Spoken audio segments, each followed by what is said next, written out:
BA first year भोजन एवं पोषण हमारी सेकंड बुक, जिसका आज का टॉपिक है हमारा भोजन एवं पोषण। क्या भोजन एवं पोषण की भोजन हमारे लिए क्यों आवश्यक है और पोषण की कि हमारे शरीर में किस प्रकार से हम पूर्ति कर सकते हैं। पहला आता है भोजन, ऐसा पदार्थ जो विभिन्न जीव जगत से प्राप्त होता है।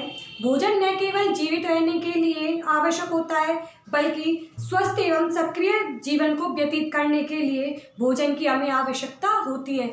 यह भोजन न केवल हमें जीवित रहने के लिए ही आवश्यक है बल्कि हमारे जो जीवन है उसको सुचारू रूप से चलाने के लिए हमें भोजन की आवश्यकता होती है। अब आता है भोजन के विभिन्न पोषक तत्व।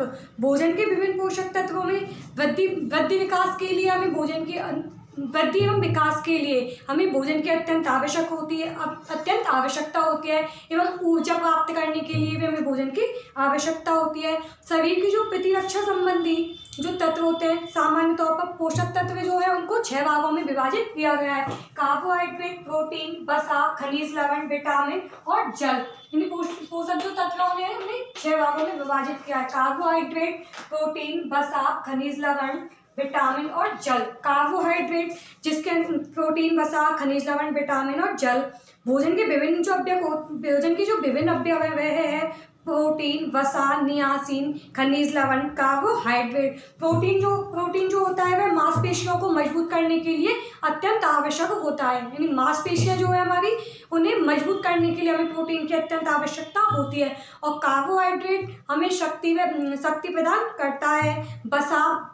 वसा जो है हड्डियों और रक्त के विकास के लिए अत्यंत आवश्यक होता है। वसा के लिए वृद्धि, हड्डियों एवं रक्त के विकास के लिए वसा की हमें आवश्यकता होती है। खनिज लवण स्वस्थ जीवन एवं शारीरिक विकास के लिए हमें खनिज लवण की भी आवश्यकता होती है।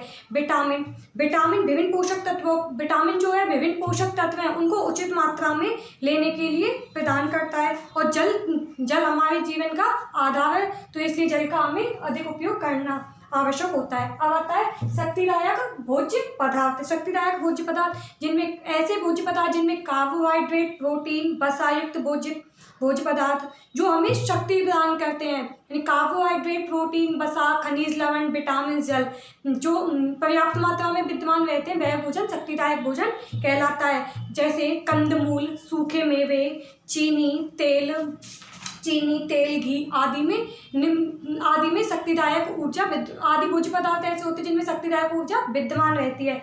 अब बताएं कि पोषण के कार्य और उनके स्रोत की पोषक तत्व हैं जो उनके क्या क्या कार्य और उनके स्रोत क्या क्या हैं। पोषक तत्व पढ़े थे कार्बोहाइड्रेट, प्रोटीन, वसा, खनिज लवण, विटामिन और जल। अब आता है कि पोषण के कार्य एवं उनके स्रोत क्या क्या होते हैं। पहला आता है हमारा प्रोटीन। शरीर के ऊतकों, मांसपेशियों व रक्त जैसे महत्वपूर्ण उनका निर्माण संक्रमण का सामना करने के लिए बैक्टीरिया और रोग प्रतिरोधक कारक तत्व के उनके विकास के लिए प्रोटीन सहायक होता है। और इनके प्रोटीन किन किन चीज़ों में विद्यमान रहता है, उनके स्रोत हैं दूध, पनीर, दही, सोयाबीन, खमीर, दही। ये जो चीज़ें हैं यानी दूध, पनीर, दही, खमीर, सोयाबीन आदि में प्रोटीन विद्यमान रहता है, यानी अधिक मात्रा में विद्यमान रहता है। अब आता है पोषक तत्वों के कारणों में सेकंड आता है हमारा वसा जो है हमें शक्ति प्रदान करने व घुलनशील विटामिनों की पूर्ति करने के लिए आवश्यक, यानी घुलनशील जो विटामिन है उनकी पूर्ति करने के लिए वसा अत्यंत आवश्यक है और हमें शक्ति भी प्रदान करता है। इसके स्रोत हैं यानी वसा के जो मुख्य वसा जिनमें विद्यमान रहती है वह है घी, मक्खन, वनस्पति तेल, तिलहन, मछली का तेल आदि में प्रमुख रूप से वसा विद्यमान रहती है।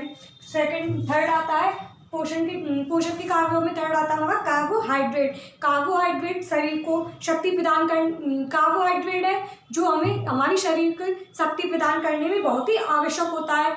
इसके स्रोत हैं यानी कार्बोहाइड्रेट जिन जिन चीज़ों में पाया जाता है वह है अनाज, बाजरा, कंदमूल, आलू, चुकंदर आदि में पर्याप्त मात्रा में कार्बोहाइड्रेट विद्यमान रहता है।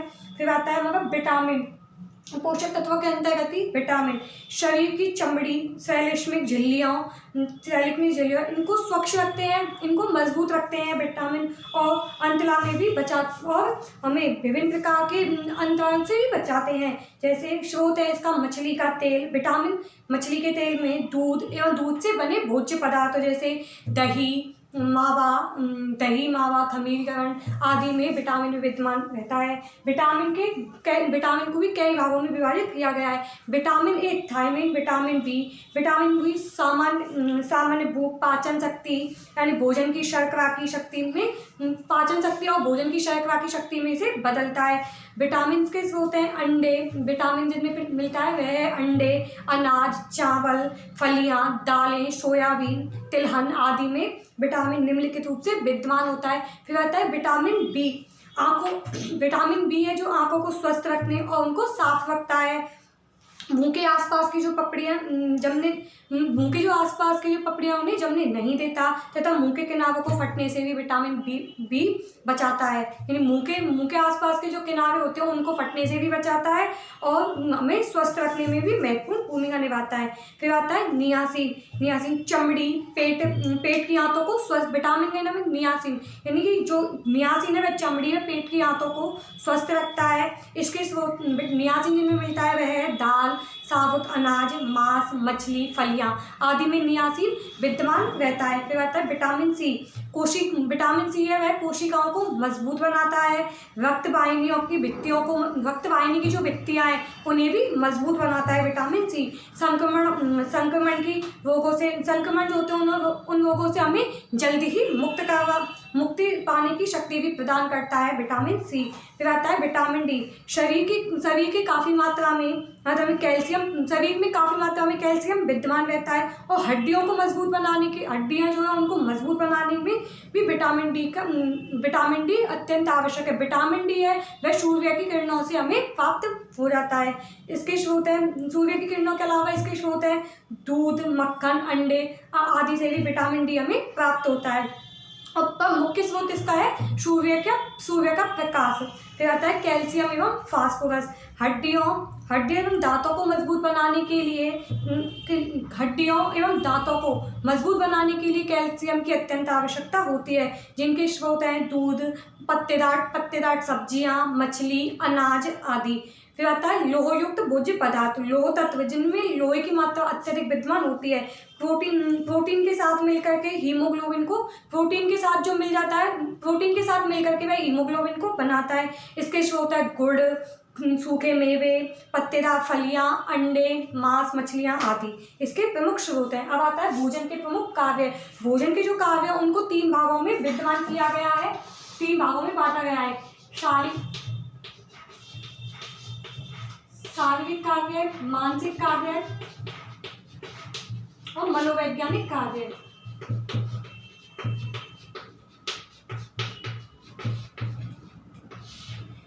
भोजन के जो कार्य हैं उनको 3 भागों में विभाजित किया गया है। शारीरिक कार्य,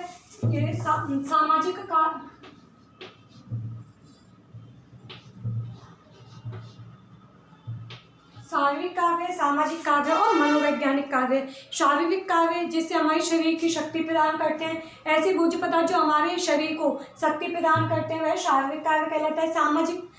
समाज में रहकर के किन किन भोज्य पदार्थों का हमें सेवन करना चाहिए और किन किन पदार्थों का हमें सेवन नहीं करना चाहिए। सामाजिक कार्य के अंदर मनोवैज्ञानिक कार्य, मन की इच्छा के अनुसार किया जाने वाला भोजन मनोवैज्ञानिक कार्य के अंतर्गत आता है। जो मन की इच्छा को, जो कि हमारे शरीर की इच्छाएं हैं उनको संतुष्ट करता है और कार्य करने में भी हमारा मन लगा रहता है। अब आता है इसके बाद पोषण।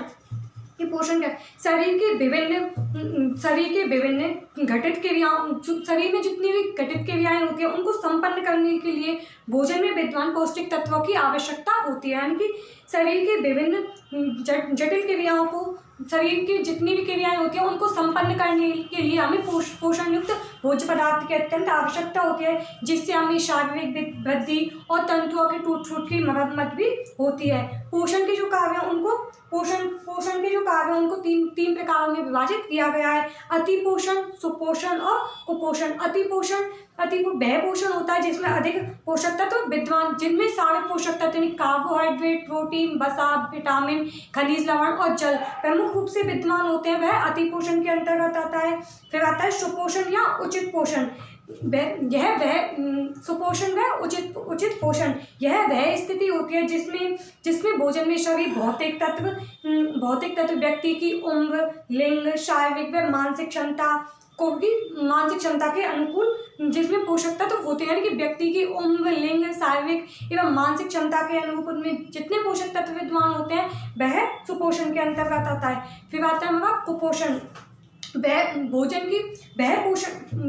पोषण की वह स्थिति है जिसके कारण व्यक्ति के स्वास्थ्य, यह पोषण की वह स्थिति होती है जिसमें व्यक्ति के स्वास्थ्य में गिरावट आती है, यानी कि वह भोजन जिसमें कार्बोहाइड्रेट, प्रोटीन, वसा, विटामिन, खनिज, लवण, जल आदि की मात्रा नहीं रहती या तो अधिक रहती है या फिर बहुत ही कम रहती है, तो ऐसे जो कि हमारे शरीर को रोगग्रस्त कर देते हैं, तो वह कुपोषण की स्थिति के अंतर्गत आता है।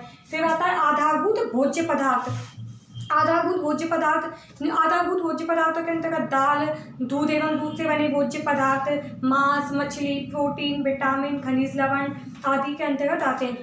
दालों में जैसे भोज्य समूह और भोजन तत्व, जैसे दाल है, दाल में प्रोटीन होता है, कार्बोज होता है, वसा होता है और विटामिन होता है। फिर आता है दूध एवं दूध से बने पदार्थ, यानी दूध एवं दूध से बने पदार्थों के अंतर्गत विटामिन, प्रोटीन, वसा, खनिज, लवण, कैल्शियम आदि आते हैं। विटामिन B12 है और दूध में पूर्ण रूप से विटामिन ए, दूध में जो होता है वो विटामिन ए पाया जाता है। दूध में प्रमुख रूप से विटामिन ए पाया जाता है। फिर आता है मांस के अंतर्गत जो पोषक तत्व है वह है प्रोटीन, वसा, विटामिन B2, खनिज, लवण आदि पाए जाते हैं। फल एवं सब्जियों के अंतर्गत कैरोटीन और विटामिन, फल और सब्जियां हैं उनके अंतर्गत प्रमुख रूप से कैरोटीन और विटामिन होता है। हरी सब्जियों के अंतर्गत लोहा, कैल्शियम, रेशा और विटामिन पाया जाता है, और अन्य सब्जियों के अंतर्गत कैरोटीन है, कैल्शियम है, पौष्टिक अम्ल है, सेल्यूलोज है। फिर आता है वसा एवं शक्कर, जिसमें वसा एवं शक्कर में जो कि वसीय अम्ल विद्यमान रहता है, जैसे घी, तेल, मक्खन, गन्ने, काबूज के रस आदि।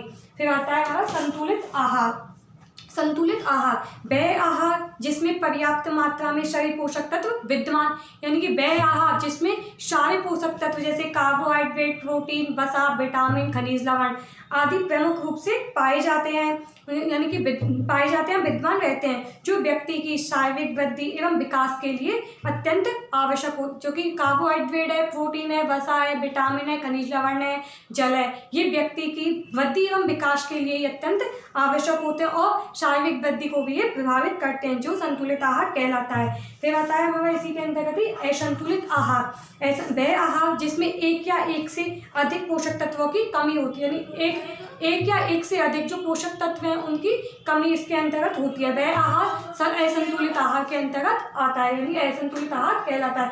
ये था भोजन एवं पोषण। भोजन व्यक्ति को केवल जीवित ही नहीं रखते, बल्कि व्यक्ति के केवल जीवित रहने का ही आधार, बल्कि उनके स्वास्थ्य को भी उत्तम बनाए रखने के लिए भोजन की अत्यंत आवश्यकता होती है।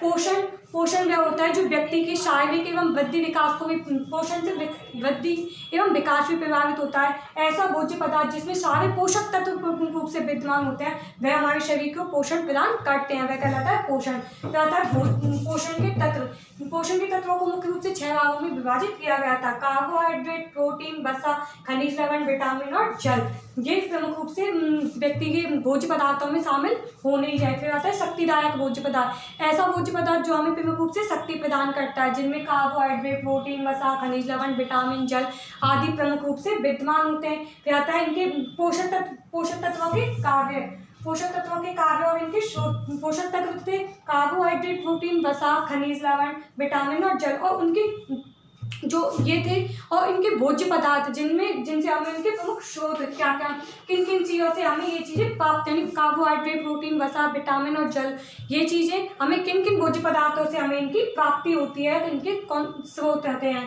कहता है विटामिन के भाग, भोजन के जो कार्य है उनको 3 भागों में विभाजित किया गया था, शारीरिक कार्य, सामाजिक कार्य और मनोवैज्ञानिक कार्य। फिर आता है पोषण, जिनमें सारे पोषक तत्व प्रमुख रूप से विद्यमान होते हैं जो शरीर की वृद्धि एवं विकास को भी प्रभावित करते हैं। फिर आधारभूत भोज्य पदार्थों के अंतर्गत दाल, दूध एवं दूध से बने पदार्थ, फल, सब्जियां, वसा वगैरह आदि सारी चीज़ें आधारभूत भोज्य पदार्थों के अंतर्गत आते हैं, जो कि ये भी हमें शक्ति एवं ऊर्जा प्रदान करते हैं। फिर आते हैं संतुलित आहार, जिसमें सारे पोषक तत्व प्रमुख रूप से विद्यमान होते हैं, वह आहार संतुलित आहार कहलाता है। और असंतुलित आहार, जिसमें एक या एक से अधिक जो पोषक तत्व हैं उनकी कमी होती है, वह आहार असंतुलित आहार के अंतर्गत आता है।